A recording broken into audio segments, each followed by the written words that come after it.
So, about a year and a half ago, this is another story about locomotion, just like the van, actually. Interesting. A year and a half ago, I drove 3,000 miles from Philadelphia to Berkeley. Took about 5 days, and I'm going to estimate that I pulled over to the side of the road for a self-pleasure session on average 2 to 3 times a day. Not counting hotel evening sessions, of course, those are fun too, hotel rooms. So, you know, I've always been a pet the bunny on a road trip kind of girl, but this was a high, right? Because you're driving by yourself, it gets boring, it's 20 miles till the next road stop, and you're like, I have to pee. And you look in the rearview mirror like, you don't get to pee yet, you bad girl. Next thing you know, it makes the road trip more interesting. It's 12 to 14 hours of driving a day. And then, you know, I don't know if this is weird, but I think like scenery and landscape is kind of sexy. You know, you got your big, flashy mountains, and you got your little, short, fat foothills. It's so curvy and sexy, right? So, off to the side of the road, pull the road map up over me in case somebody would pull over and think I'm like a motorist in need. I don't know where I am. I'm under the road map. Luckily, that never happened. So these are all reasons why, you know, I've been doing that since I was 16, got my license, took a little road trip, pulled over. Self-pleasure. Ongoing theme, but this was a higher rate than usual. And I think what was really getting me going was the destination. California, right? I was moving here basically sight unseen.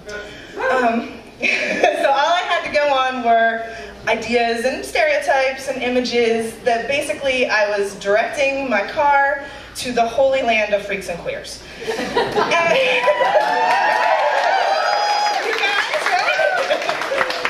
I didn't know what I was headed towards, but it just titillated me, and I just, you know, like, more and more, you know, I'm driving, I gotta go over to the side again and again.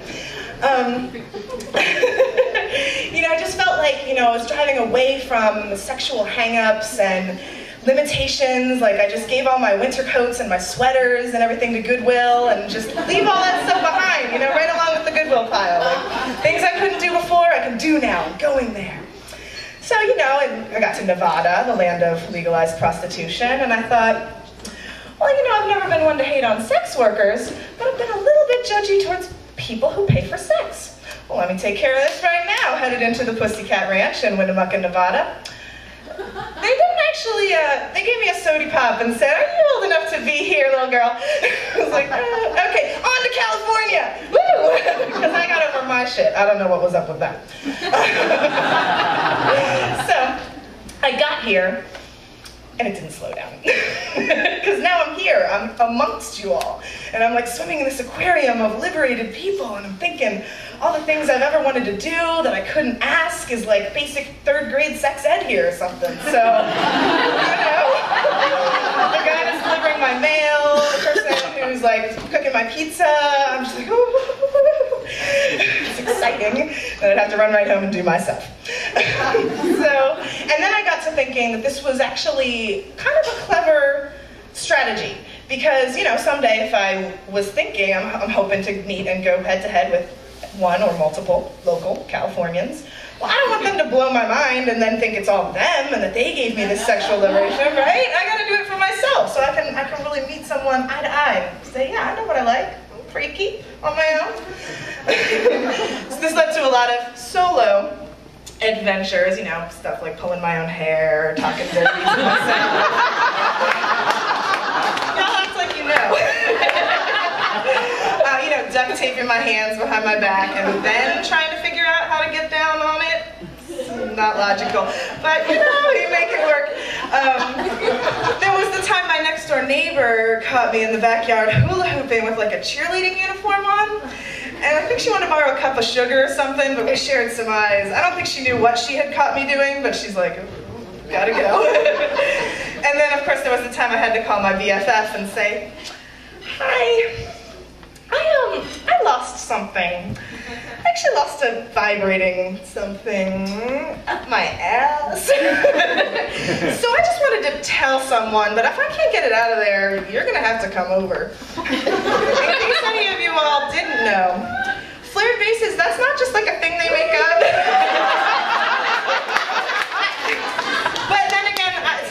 didn't already know, it just seemed like a good idea at the time. What can I say? So, you know, a lot of solo adventures in the California land, and some mingling too, but really not necessarily this whole orgy fiesta I had possibly imagined in the car. Until I take my first trip back to Philadelphia. And I see this familiar look in people's eyes. They're looking at me as though they have this imagination that sexual liberation is located somewhere on a map and that I live in that place. And that now I'm visiting them and I'm here to bring the sexual liberation to them. So friends who had never really been like that with me before are suddenly like, oh, I guess you didn't know, but I make pornography. Want to watch the video? Or like, you know, poker night turns into, well, Amy's in town, it's strip poker night. Cool, cool. And then, right, the last night I was in town, my friends decided to throw me a beer pong party in an alleyway. Now I don't like beer, but I like friends, I like pong, I like alleyways. So, it's a go, let's do it. And we had this beer pong party and most of the guests got real drunk real quick and petered out. Until it's just me and this one girl, let's call her Dixie, playing beer pong. And we noticed the other two guests at the party have kind of like secluded. They don't want to play beer pong anymore. It's these Leo and Leo. And they're off to the side chatting. One of the Leos is newly bi. The other one is experiencedly gay. So they're chatting, you know, asking each other questions. You know, what have you tried? What do you like? What does your penis look like? Do you like blowjobs? And pretty soon, sure enough, blowjobs are occurring right before our beer pong eyes, which is hot. So I'm looking at her and she's looking at me and we're like, we're not going to play beer pong anymore, are we? No. So we're making out, it's really hot. In a moment of chivalry, I used not her jacket, not my jacket actually, but her jacket, spread it out on the steps for her so she could lay down so I could eat her pussy. It's all very lovely. We were under a street light. We probably could have moved it another 10 or 15 feet down the alleyway, but didn't think to at the time. That was nice. It wasn't totally a foursome, although I like to call it my beer pong foursome. It was really two couples having sex next to each other. And then eventually the one, Leo, said, oh, I gotta work at the guitar shop in the morning, and he got on his bike and he went home. And then the other, Leo, said, you know, oh, I gotta catch a cab. You know, is there a street around here that has cabs running down it at this hour? So I stopped licking Dixie's pussy so that we could walk him over to somewhere where he could catch a cab. And then I walk my new friend home. She picks a flower out of somebody's yard and gives it to me and I put it behind my ear. It's all real cute. Walk her home. I go back to the couch where I'm sleeping for the night. Get about 4 hours of sleep and my friends come to pick me up to take me to the airport. And they're looking at me like, you rascal. You know, I've got leaves in my hair and in my clothes and a flower smashed behind my ear and pussy juice all dry on my face. You know. And I'm ready for a ride to the airport. And they're like, oh, we know this is just a typical Friday night for you and your new California lifestyle.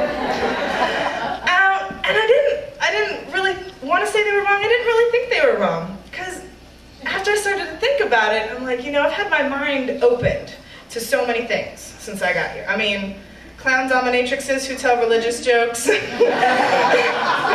learned about tantric circle squirts and rainbow chakra meditation orgasms and religious ceremonies with naked priestesses and men in togas and staffs and kissing the staffs.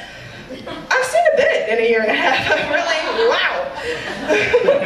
So I think, after thinking about it and looking at them and even putting this story together, that sexual liberation in the holy land of freaks and queers is not actually a place on a map. It's kind of like a destination inside yourself.